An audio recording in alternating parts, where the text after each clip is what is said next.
दीक्षित सरांनी सांगली शिक्षण संस्थेत सुद्धा मोठी कामगिरी केली होती येस. ना. म्हणजे म्हणजे राजे साहेबांचे त्यांचे वगैरे सगळ्यांचे संबंध, सांगली शिक्षण संस्थेला ह्या राजवाड्यातली जागा मिळवून देणं, ती कृतज्ञता किंवा वचनपूर्ती वगैरे असं काहीतरी त्या काळात ऐकलेलं आहे. काय तुमच्या आठवणी आहेत? एक आठवण ते म्हणजे सिटीएस ज्यावेळा संस्थान विलीन झालं हां त्यावेळा राजेसाहेबांनी एक केलं होतं. राजवाड्यात आजही सुद्धा जिथे कलेक्टर कचेरी आहे ती किंवा बाहेरची कोर्टं आहेत ती, गणेशदुर्ग. गणेशदुर्ग आणि जेल, ज्या ज्या ठिकाणी आत्ता सरकारी कचेऱ्या दिसतात ही संस्थांचे म्हणजे सरकारची जागा समजून तो भाग जो राजवाड्यात होता तो भाग महाराष्ट्र सरकारकडे दिला आणि उरलेली सगळी राजवाड्याची जागा जी होती ही राजेसाहेबांनी स्वतःची प्रायव्हेट प्रॉपर्टी म्हणून केली. त्यातनं आज भोवतीची जे घरं दिसत आहेत ती त्यातनं आहेत. ही झाल्यानंतर जेव्हा सिटी स्कूलला विद्यार्थ्यांची संख्या कमी पडली, तिकडनं खंड भागातनं पुढं त्या शिरगाव रामदेव पुढे तिकडे वस्ती वाढली, शिवाजीनगरला वस्ती वाढली, लोकांना हे लांब पडते असं वाटायला, इथं जागा नाही पुन्हा वाढवायला. तेव्हा बिनीवाले आणि दीक्षित सर हे दोघं राजवाड्यांच्याकडे गेले किंवा राजवाड्यात अशी अशी त्यावेळा मागरीची जागा आता जिथं आहे तिथं एका बाजूला राजवाड्याचं हे होतं स्वयंपाकघर होतं, दुसऱ्या बाजूला घोड्याची पागा होती. आता ट्रॅफिकचं ऑफिस आहे वगैरे ते ते पागाच म्हणतात त्याला. हां पागा. तर ते सगळं होतं. ती जागा तुम्ही सिटी हायस्कूलला द्या असं सांगितलं, विनंती केली दीक्षितने. आणि राजेसाहेबांनी एका वाक्यात सांगितलं, तुम्ही शंकरशेठ विद्यार्थी चांगले मिळून माझ्या सांगलीचं नावलौकिक इतका वाढवलेला आहे की मी तुम्हाला नाही म्हणू शकत नाही. तुम्ही जी जागा म्हणता ती जागा मी तुम्हाला दिली, नकाशा काढून आणा, त्या नकाशा काळात जी जागा मागितली असेल त्याच्यावर मी उद्याला सही करून सांगतो की ही जागा तुम्हाला दिली म्हणून. तुमची मालकी कायमची टिकली पाहिजे म्हणून मी काही किंमत लावीन. ती आज नसली दिवसा चालेल, पण मी तुम्हाला उद्या जागा दिल्यानंतर कब्जा ताबडतोब घ्या आणि कब्जा करून तुम्हाला जमतील त्यावर तुम्ही पैसे द्या, जागा तुम्हाला दिली. आणि राजेसाहेबांनी दीक्षांचा हा आदर जो व्यक्त केला त्याच्यामुळं आज राजवाड्यात एवढ्या मोठ्या सिटी हायस्कूलच्या सगळ्या ब्रँचेस ज्या आत्ता आहेत त्याच्यामुळे ते निर्माण झालं आणि नवविश्व तिथं निर्माण झालं. ह्या सर्व विश्वाला निर्माण करणारा दीक्षित सर हे कारणीभूत आहेत. आणि नंतर जो राजेसाहेबांनी मागितलेला पैसा गोळा केला त्यांनी, त्याच्यामध्ये बिनीवाले सरांनी काम केलं आणि दोघांनी म्हणून 4 वर्षानंतर पैसे राजेसाहेबांनी दिले. त्यावेळेला कृतज्ञता म्हणून स्वतंत्र सोहळा घेतला, राजेसाहेबांनी पैसे दिले आणि पैसे न देता एका शिक्षकाचं राजेसाहेबांनी मोठं केलं म्हणून कृतज्ञता व्यक्त केली. हा मोठा अतिशय हृद्य कार्यक्रम होता. एखादा शिक्षक किती चांगलं काम करू शकतो, शाळेचं, गावाचं आणि शिक्षण संस्थेचं किती नाव कमवू शकतो हे याच्यात. दीक्षित सरांची आणि तुमचे काय वैयक्तिक आठवणी आहेत का? एक वैयक्तिक आठवण सर्वात जास्त आहे. मी संघात जातो तुम्हाला पोलीस सांगितलं, पण संघाचा घोष विभाग 1940 पासून स्वतंत्र झाला. आणि घोष विभाग म्हणजे काय? त्याला बँड पथक म्हणत होते, बँड. त्याला संघाची संस्कृत नाव घोष विभाग. त्यामध्ये ड्रम असायचे, ढोल असायचे, झांज असायची, बिगुल असायची वगैरे. तर त्यामध्ये मी बिगुल वाढणार होतो. संघानं त्यात काही रचना पण वेगळ्या अशा काही रचना वाजत होत्या, पण सुरुवातीच्या काळात जे होतं आम्ही जेव्हा वाचत होतो तेव्हा लष्करी रचना ज्या आहेत त्याच आम्ही पाठ केल्या होत्या. नंतर रचना बदलल्या, पण त्या सगळ्या रचना करून आम्ही बिगुल वाजत होतो. त्यामुळे घोष विभागाच्या शाखेत मी स्वतंत्रपणे जात होतो. तिथं मग भाऊराव पळसुरीकर आमचे बँड शिक्षक होते, नंतर बाळ गरले आमचे बँड कमांडर होते, असं होतं. आणि सांगलीचा बँड जवळ वाढवत जवळ 80-90 लोकांचा बँड होता. त्यामुळे महाराष्ट्रात पुण्यानंतर बँड कुठं चांगला आहे तर सांगलीचा बँड संघाचा चांगला आहे अशी त्याची वातावरण होती. त्यामुळे त्या वातावरणात आम्ही पूर्णपणे होतो. पण संघाची आठवण झाली तर काकालिमे ही फार मोठी आठवण होती. काकालिमे सुरुवातीला संघचालक होते सांगलीचे, नंतर त्यांनी माधवराव गोडबोलेंना संघचालक केलं आणि नंतर ते प्रांत संघच झाले. माझा स्वयंसेवक मध्यरात्री उठला तरीसुद्धा लढायला तयार पाहिजे ही त्यांची जिद्द असायची. आणि त्यामुळे त्यांच्या काळामध्ये रात्री अपरात्री 1 वाजता इमर्जन्सी कॉल, आता इंग्लिश शब्द फार होते, इमर्जन्सी कॉल, संकट वकील होते काकालिमे? नाही, मास्तर होते, BA-BT होते, मास्तर होते. सांगली हायस्कूलला मास्तर होते म्हणतात, नंतर मास्तरही म्हणत होते. पण इमर्जन्सी कॉल हा त्यांचा आवडता छंद होता. रात्री 12 वाजता घरावर द्यायचे, 1च्या आत राजवाड्याच्या मैदानात हजर राहायचं. रात्री 1 वाजता गावात पोहोचून राहायचे. संकट संपलं, आता आपापल्या घरी जाऊन झोपा. हा संघाचा जो हे होता बा तो भाग आम्ही अनुभवला होता. आणि त्यामुळं आम्हाला जीवनात कुठंही कुठं संकट आलं तरी संकटाला सामोरे कसे जाऊ असे आम्ही हातबुद्ध कधी झालेलो नाही. त्याचे संस्कार आम्हाला ते जन्मभर उपयोगी पडतात. काकालिमयेंचे काकालिमेंचे संस्कार. काकालिमय मला वाटतं एक साप्ताहिक सुद्धा चालवत होते ना. विक्रमनाथचं साप्ताहिक चालत होते हां. आणि ते त्यांनी बरेच वर्ष चाललं होतं. त्यांची जिद्द होती, समाज जे पराक्रम करतील त्या माणसाची मी माझ्यात छापणार. पौरुष म्हणूनही चालवत. पौरुष थोडं चालू होतं, पण नंतर ते विक्रममध्ये रूपांतर केलं. सुरुवातीला पौरुष काढलं, ते बंद पडलं, हां. मग विक्रम काढलं. पण संघचालकांचे आणि सगळ्या स्वयंसेवकांचे कसे संबंध असायचे त्या अतिउत्तम संबंध आहेत. काकालिमयांचे ते- सगळ्या स्वयंसेवकांना वैयक्तिक त्याचे ओळखायचे. आईबाप आहेत नाहीत काही नाही, पण संघ स्वयंसेवकाचा जे असेल त्याचे सगळे आईबाप म्हणजे संघचालक सगळं बघायचे. शाळेत गेला होता का, देवाला 2 वेळा मिळते का, अमकं आहे का, आजारी आहे का, घरचं कोणी आले का गेले का, घरी कोणी अडचणी आहेत का, सगळं बघत होते. लोकांना तेव्हा म्हणजे एकमेकाची विचारपूस करायला आणि ह्याला भरपूर फुरसत Yes. आणि वेळ पण होता. होय. टीव्ही वगैरे आजचा जो टी व्ही नव्हते, एक- क्लासेस नव्हते. त्यामुळं मोकळेपण आणि एकमेकात असं मोकळेपणापेक्षा एक पारतंत्र्य असल्या कारणानं प्रत्येक मनुष्य माझा सुखान जगायला पाहिजे या एक पोटातली आच होती. ती आज नाही आहे. सांगली संस्थांच्या काय आठवणी आहेत? सांगली संस्थानची एक पहिली सर्वात मोठी आठवण जर बोलायची झाली तर सांगली संस्थान हे मूळ संस्थान पटवर्धन, बरं. मिरज ही त्याची मुख्य गादी. आणि हा इतिहास फार मोठा आहे जो आज लोकांच्याकडून मांडला जात नाही. ज्या वेळेला पहिल्या बाजीरावापासून मराठी संस्थान राज्याचा विस्ताराला सुरुवात झाली तेव्हा बाजीराव आणि नंतरचे जे आलेले शिवाजी अप्पा नंतरचे जे आहेत ते सगळे उत्तरेकडे सरकले. आणि दक्षिण भारतामध्ये नाही म्हटलं तरी निजामुद्दीन, हैदर, त्याच्यानंतर टिप्पू सुलतान आणि अर्काटचे मद्रासजवळचे इंग्रजांची वखार, हे 4 शत्रू मराठी राज्याचे कायमचे बलवान शत्रू होते. तर बाजीरावांनी पहिल्यांदा पटवर्धनांना ही मिरजेचा किल्ला ताब्यात दिला. आणखीन मिरजेचे पटवर्धन जे आहे मूळ घराणे सांगली संस्थानचं हे पटवर्धन हे मराठी राज्याचे दक्षिण भारताचे सरसेनापती होते. पहिले गोविंदराव पटवर्धन, नंतर गोपाळराव पटवर्धन, नंतर परशुरामभाऊ पटवर्धन. ह्या 3 पटवर्धन सरदारांनी हैदर अल्ली, निजामशहा, आणखीन अर्काटचे टिप्पू सुलतान आणि अर्काटचे इंग्रज ह्याबरोबर सातत्यानं लढाया केल्या आणि संबंध दक्षिण भारत हा मराठी साम्राज्य जिंकून दिला. हा पटवर्धन करण्याचा सर्वात मोठा इतिहासातला उज्ज्वल भाग आहे जो आज लोकांच्या दृष्टीआड गेलेला आहे. परशुरामभाऊ पटवर्धन ह्या शेवटच्या लढाईत त्यांनी मारल्या आणि त्यामुळे त्यांनी आपण इतक्या मद्रासपर्यंत जाऊन दक्षिण भारतात प्रवास केला हे आठवण राहावे म्हणून त्यांनी आपली राजधानी तासगावला केली. आणि तासगावच्या गणपतींद्रात जे गोपूर आहे हे मराठी राज्याने जाऊन दक्षिणेपर्यंत राज्य आपलं निर्माण केलं त्याचं आठवण म्हणून ती गोपूर आज तासगावला आहे. हा अतिशय उज्ज्वल इतिहास आहे. मराठी साम्राज्याचा दक्षिण भारत जिंकल्याचा इतिहास आहे. हा इतिहास पटवण्याचे मूलभूत कारण आहे. एक मी जेव्हा इथे येऊन शाळा शिकायला आलो तेव्हा जे चिंतामणराव आप्पासाहेब पटवर्धन तिसरे पटवर्धन सांगलीचे काहीतरी तिसरे राज्य करत होते. त्याच्या आधी बर्ग साहेब म्हणून इंग्रजी ॲडमिनिस्ट्रेटर होता, कारण हे अज्ञान होते, वयानं लहान होते म्हणून तो 10 वर्षाचा ॲडमिनिस्ट्रेटर होता. प्रशासक इंग्रजांनीच नेमला. इंग्रजांनी नेमला होता. तर तो आत्ता जी कलेक्टर कचेरी आहे त्या आतल्या 3 मोठ्या दगडी कमानी आहेत आणि किल्ल्याची भरतो बुरुज आणि सहभाग आहे. हा सगळा भाग त्या बर्ग साहेबांनी बांधला. आणि 1910 साली हे राजे जेव्हा संज्ञान झाले तेव्हा त्यांच्या ताब्यात संस्थान दिलं. संस्थान काळातल्या 2-3 आठवडी माझ्या फार चांगल्या आहेत.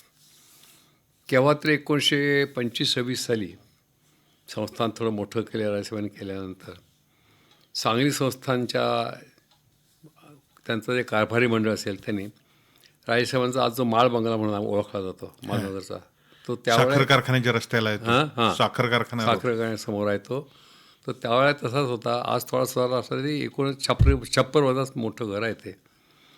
तर तिथं राजेसाहेबांनी राहण्याचा हा त्यांचा राजवाडा आहे. हा ॲडमिनिस्ट्रेटिव्ह पॅलेस आहे.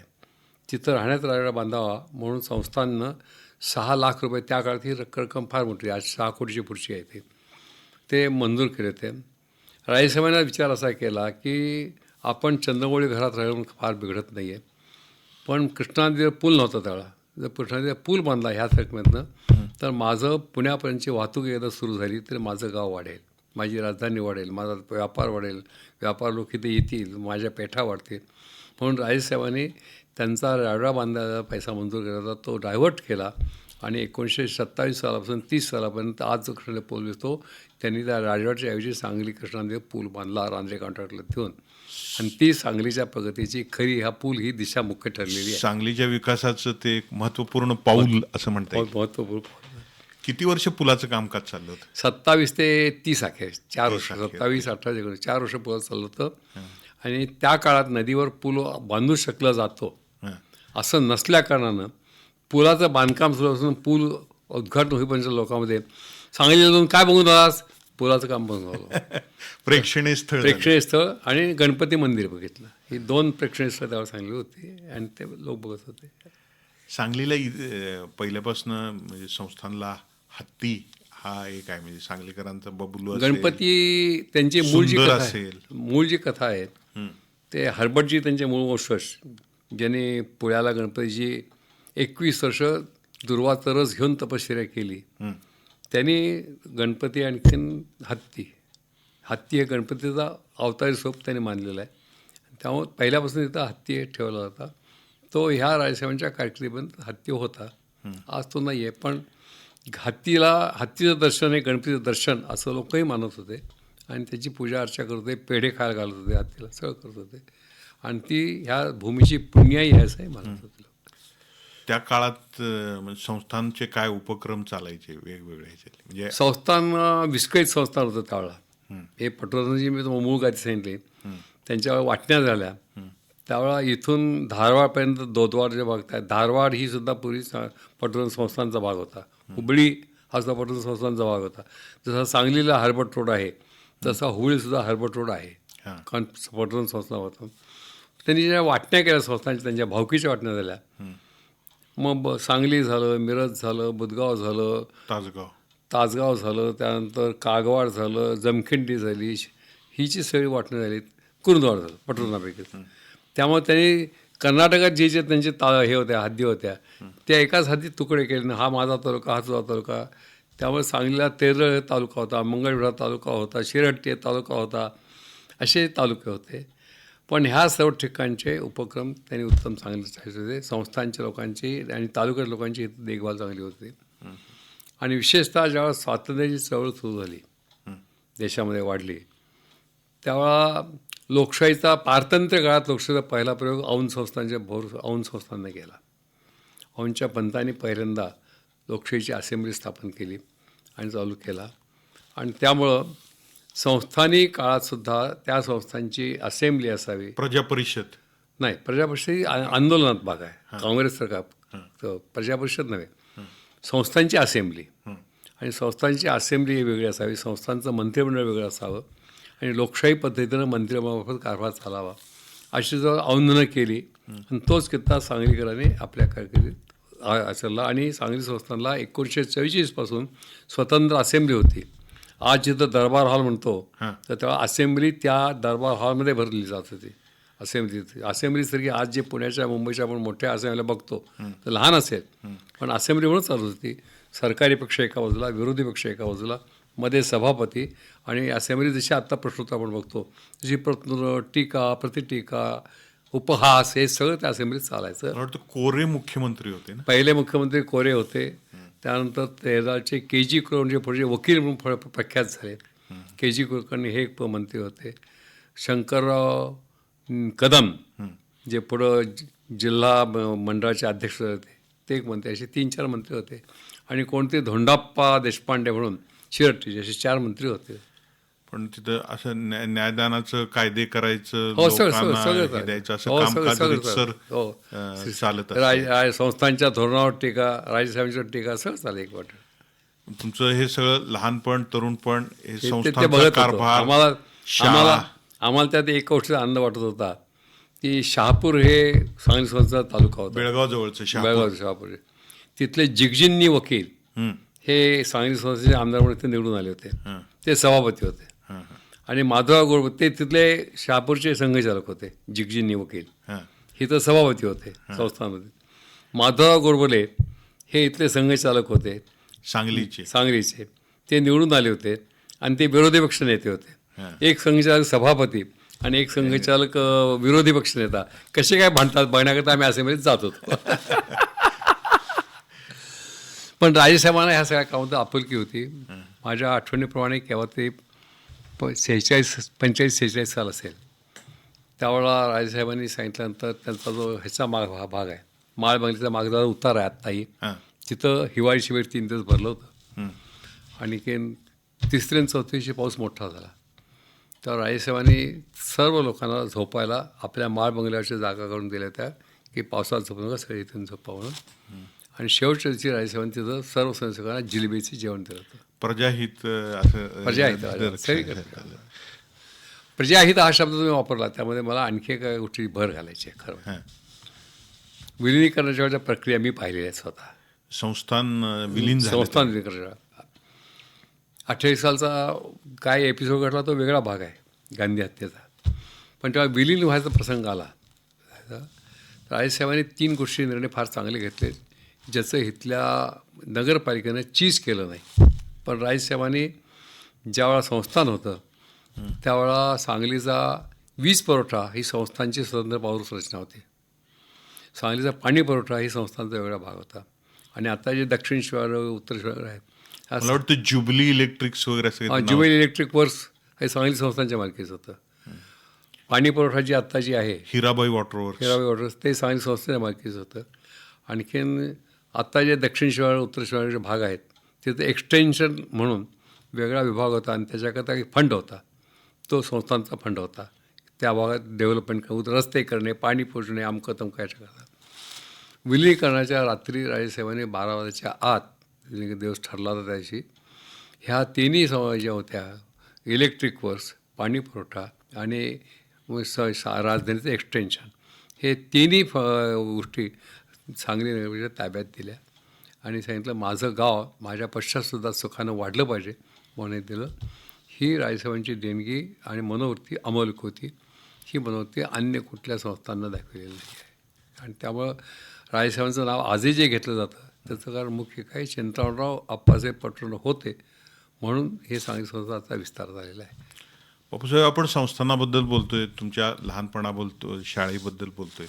सिटी हायस्कूलमध्ये तुम्ही दीक्षित सरांच्या आठवणी सांगितल्या, पण सिटी हायस्कूलमध्ये त्या काळात शिक्षक म्हणजे दिग्गज शिक्षकांची अशी मांदिवळी होती असे म्हणतात. येस अन्य काही शिक्षकांच्या आठवणी सांगता येतील का? सगळ्यात मोठी आठवण माझ्याकडे जी आहे ना ती साधुदास त्यावेळा एक शिक्षक होते आम्हाला. कवी साधुदास मुजुमदार कवी साधुदास उर्फ इतिहासकार साधुदास. त्यांनी 4-5 कादंबऱ्या पण लिहिल्यात मला. हो, 3 विशेषतः 4 कादंबऱ्या त्यांच्या प्रख्यात आहेत. त्या पेशवाईचा माधवराव पेशव्यांचा पहिल्या माधवराव पेशव्यांचा जो काळ आहे तो त्यांनी पेशवाईच्या मराठी साम्राज्याची पौर्णिमा असं मानला आहे. विकसित पूर्ण झालेला राज्य मराठी साम्राज्याचा तो काळ. आणि तिथून त्याच्यावर पौर्णिमा पूर्व रात्र, पौर्णिमा उत्तर रात्र, वद्य प्रतिपदान, वद्य तिथी अशा 4 मोठ्या 500-500 पानाच्या इतिहासाच्या कादंबऱ्या, ऐतिहासिक कादंबऱ्या. संबंध पेशवाईचं दर्शन जे आहे पहिला बाजीराव पेशव्यापासून दुसऱ्या बाजीराव पेशव्यापर्यंत त्याचा खून होईपर्यंत, नारायणरावचा खून होईपर्यंत सगळा इतिहास त्यामध्ये लिहिलेला आहे. आणि तो इतिहास जो आहे त्याच्यामधून आजच्या सर्व ज्या कादंबऱ्या जी ऐतिहासिक त्या विषयावर आहेत हा सगळ्या अतिशय सप्पक वाटतात. त्याचा इतिहास खोल आहे. तर ते आम्हाला शिक्षक होते. कसे शिक्षक होते तर ते आधी सांगली हायस्कूलला शिक्षक होते. स्वतः बुद्धिबळपटू होते, स्वतः शीघ्र कवी होते. आणखीन कसं व्यवस्थित असल्याकारणानं त्यांनी ती शिक्षण नोकरी सोडली. पण मग ते दीक्षित सर त्यांचे विद्यार्थी, तिकडं नाईक सर ते मुजुमदार म्हणून तिकडं होते त्यांचे विद्यार्थी, हे जायचे सर माझ्याकडं आमच्या शाळेमध्ये मराठी शिक्षण आहे, बरं आहे केशव मी येतो उद्यापासून तुझ्याकडं म्हणून. ते अशा पद्धतीनं आलेले आम्हाला ते शिक्षक होते. आम्हाला इतिहास आणि मराठी शिकवायचे प्रामुख्यानं. इतिहास त्यांचा हातखंडा विषय होता. त्यांची आठवण म्हणजे अशी आहे की आम्हाला के.डी. साने म्हणून शिक्षक होते. नंतर ते ह्याला गेले गणपतराव ते आम्हाला होते. आणि ते राहत होते शिवच्या पलीकडे जो सानेवाडा आहे, आता खाडीकडे वाडा म्हणतात, त्याच्या आत पोटात सानेवाडा आहे, तिथंच राहत होते. त्यामुळे कळत तिथे जे विद्यार्थ्यांना कळलं की लग्न होतं की सरांना आज मुलगाच आहे. तर आम्ही आरडाओरडा सुरुवात केला, सर पेढे पाहिजे, सर पेढे पाहिजेत, सर पेढे पाहिजेत. पलीकडच्या दालनामध्ये साधू तास चालू होता. आता त्यांच्या वयाच्या म्हणतो सर आम्हाला सर होता, पण त्यांचा मुलगा सगळाच होता. ते अलीकडं अरे काशीनाथ तुझ्या बरोबर काय चाललं आहे गोंधळ म्हणते, कसं काय चाललं आहे म्हणून. आम्ही सर्वांनी एकदम ओरडलो, सर आम्ही पेढे मागतोय ते देत नाहीत म्हणून. कशा काय तरी पेढे म्हटले. त्यामुळे सर यांना मुलगाच आहे, आम्ही पेढे मागतोय सरांना म्हणून देत नाही. हा त्याच्या काशीनाथ आणचा पेढे दे जा म्हणतो सगळ्यांना. ते अशाच शाळेत सुद्धा घरगुती असं वातावरण, घरगुती वातावरण होतं, आनंदी वातावरण होतं. आणि असे शिक्षक असल्यामुळे ते तसे शिक्षक होते, दीक्षित तसे शिक्षक होते. मला वाटतं सांगलीचे नगराध्यक्ष दप्तरदार हे सुद्धा आम्हाला इंग्रजी आणि इतिहास शिकवायचे, विशेषतः इंग्रजी शिकवायचे. ते आम्हाला शिक्षक होते. दामोअण्णा केळकर हे आणखी एक मोठे हे शिक्षक होते. पूर्ण खादीचा पोशाख घालणार, जाड धोतर, जाड मोठा खादीचा रुमाल, अंगात कोट बीट सगळं घालून यायचे. पण अल्जिब्रा आणि एकूण गणित ह्या विषयातले तज्ज्ञ होते. पण शिकवायला जितके धीट तितकं चुकला होतं ते कोणाच्या दयामा करायचे नाही. शाळेत कडक शिस्त असायची, कडक शिस्त असायची. उशिरा आलं वगैरे तर काय असायचं, ऋषीवर जर आलं तर दीक्षित सर मुख्यालयावर असताना ते दारात येऊन उभं राहायचे. अगदी आपला मुलगा जरी आला तरी हात पुढं करायचे. त्यांची छडी घेतल्याशिवाय हात प्रवेश नाही. 1 मिनिट उशीर झाला की शाळेला सुरुवात. पण प्रेमळ पण असेल, प्रेम असायचे. तुमचं जे सिटी हायस्कूलमधलं शिक्षण झालं ते कुठपर्यंत झालं? म्हणजे तुम्ही सिटी हायस्कूलमधनं तिसरीमधनं त्यावेळच्या काळाप्रमाणे मॅट्रिकच्या 1946 मॅट्रिकच्या परीक्षेला बसलो, नापास झालो. तिथून माझं शिक्षण म्हणजे सिटी हायस्कूलचं शिक्षण तशा अर्थानं पूर्ण झालं. मी नापास झाला वेगळा भाग आहे. पण मॅट्रिकला फॉर्म देणं वगैरे असं काय त्या फॉर्मच्या वेळा मला अडचण आली होती. पण दीक्षित सर होते म्हणून ती आठवण तर माझ्या आयुष्यातली सर्वात मोठी आठवण आहे. ज्यावेळा त्यावेळच्या काळामध्ये फॉर्मला अंतिम परीक्षा फॉर्म देत असताना सुद्धा चाचणी परीक्षा प्रत्येक शाळेने घेतली पाहिजे. आणि चाचणी परीक्षेत जो पास होईल त्यालाच मॅट्रिकच्या परीक्षा बसायचा अधिकार, त्याला फॉर्म मिळत नाही तर मिळत नव्हता. त्यावेळा म्हटलं तर सुदैवानं म्हटलं दुर्दैवानं एक गोष्ट घडली होती. संघाच्या घोषवाद मी होतो आणि परीक्षेच्या चाचणी परीक्षेच्या तारखा होत्या. त्याच तारखांना बेळगावला कर्नाटक प्रांताची पहिली संघाची फार मोठी रॅली होती आणि त्याला जवळ 10,000 स्वयंसेवक एकत्रित राहणार होते. आणि बँड बेळगावला नसल्या कारणानं संघाचा बँड 4 दिवस बेळगावला होता. तर संघाच्या बँडमधून काका लेम्यांचा हुकूमशीरचा मान्य करून आम्ही बेळगावला गेलो. त्यामुळे परीक्षा पूर्णपणे बुडली. आपल्याला परीक्षा बसता येणार नाही असं आम्ही गृहीत धरलं. पण तरीसुद्धा परत आल्यानंतर दीक्षितांना घाबरत भेटायला गेलो आणि सांगितलं खोटं कारण, सर मी आजारी होतो म्हणून परीक्षा बसलो नाही, तर मला कृपा करून फॉर्म द्या म्हणून. बाहेर चालता हो म्हटले, अजिबात देणार नाही, तुझ्या हातानं तू वाटो करून देते, जा परीक्षेला का बसला नाही जा म्हणून. तावातावानं बोलल्या कारणानं मी खाली मान घेऊन बाहेर निघालो. दारापर्यंत गेलो. इकडे म्हणते सर खोटं का बोलला साधी म्हणते ते सांग. म्हणतो सर मी खोटं का बोललो नाही, तू आजारी नव्हतास, तू तो संघाच्या बँडमध्ये बेळगावला जातास आणि परीक्षा बुडवलेली असं का खोटं बोलायचं नाही म्हणते. याच्या पुढं जा पलीकडं केरा जशी बसले त्यांना सांग मी त्यांना फॉर्म द्यायला सांगितलं म्हणून त्यांनी दिला. म्हणजे बाहेरनं ताट सोडणारे शिक्षक मनातनं किती प्रेमळ असतात मी साक्षात मी स्वतःचा अनुभव घेतला. फणसासारखा असा फणसासारखा एकदम वरून जरी काटे दिसले तरी आतून हे व्हायचं, गर असायचा, गोडवा असायचा. तेव्हा त्या काळात तुम्हाला आणखी कोण शिक्षक असं हे तुम्हाला म्हणजे त्यांच्या आठवणी किंवा असं भावलेले किंवा त्यांच्याशी मानसिक असं जास्त जवळीक आलेली? शारीरिक शिक्षण वगैरे कसं असायचं? शारीरिक शिक्षणाचे किंवा खेळाचे शिक्षक कसे असायचे? शारीरिक शिक्षणात त्यावेळेला ज्यांनी हे तरुण भारत व्यायाममंडळ स्थापन केलं ते नाना देवधर, ते त्या साधूसांचे ज्या शाळेत व्यायाम शिक्षक नाही त्या शाळेत नाना देवधर शिक्षक, व्यायाम शिक्षक. त्यामुळे ते एक असायचे. तुम्ही मगाशी असं एक म्हटलं की आमच्या शाळेच्या काळात कृष्णेत पोहणं हा मोठा आनंदाचा विषय असायचा आणि बहुतेक मुलं पोहायची. म्हणजे तसे नदीकाठचं गाव असलं तर साधारण पोहायला येतच, पण हे आयुर्वेद पुलावरून उडी मारून पोहणं हा काय प्रकार होता? त्यावेळा कृष्णेच्या महापुरात जो पोहला आहे तो पोहायला शिकलाच पाहिजे. सांगलीतला कुठलाही मुलगा असेल तर शिकलाच पाहिजे अशा काही लोकांचा तो आवडीचा विषय होता. त्यामध्ये ह्या समाधी मंदिराचे मालक जे होते गंगाधर सिंग पैलवान ते त्यात होते. दामोअण्णा केळकर ते त्यात असायचे शिक्षक म्हणून, पोहण्याचे शिक्षक. त्यानंतर रास्ते मास्तर सिटी हायस्कूलचे ते असायचे. भाऊराव पळसईकर होते, शिवराम नातू होते. अशी एक 10-15 दत्तोबंद आपटे, विनायकराव आपटे प्रताप हायस्कूलचे, अशी एक गावातली 10-15 माणसं होती की माझ्या गावातला कुठलाही मुलगा पोहायला शिकलाच पाहिजे आणि त्याला मी पुलावर उडी मारायला शिकवेन. त्याचा धीटपणा त्यात निर्माण करेन. आणि त्यामुळं पावसाळ्याच्या दिवसामध्ये आणि उन्हाळ्यातही बरेच वेळा पाणी असायचं. कृष्णा नदी त्याला बारमाही वाहत होते. पावसाळ्याच्या दिवसामध्ये ह्या विष्णू घाटाविषयी झुंडी मुलं घेऊन लोक आले असायचे. जत्रा असायची अगदी अक्षरशः. आणखीन त्यांच्या ताब्यात मुलं द्यायची आणि आय सांगायचे ह्या घ्या म्हणून. आणि मग ते पहिल्यांदा 8 दिवस डबा बांधून किंवा भोपळा बांधून शिकवणे. मग बेताना भोपळा फक्त कमरेला लांब बांधायचा, लांब दोरीनं बांधायचा. आणि मग नंतर भोपळा एकदा एक दिवशी उचलून त्याला फेकून द्यायचं. फेकून 2 गटका 2 खाल्ल्या की उचलून आत घ्यायचं, पुन्हा उचलून पुन्हा फेकायचं. असं झालं की ती भीती मोडली की पोहायला बोलायचं. आणि मग महापुरात पोहणे 2 भागात. आमच्या वेळेला 33 सालापासून ह्याच्यापर्यंत मोठे पूर आले होते. आणि ते पूर इतके उंच होते की लाटा मोठ्या असायच्या. लाटा अशी आली की ते वर डोकं पुलाच्या ह्याला ते कमाल तो पडते कसं वाटावं असं वाटतं.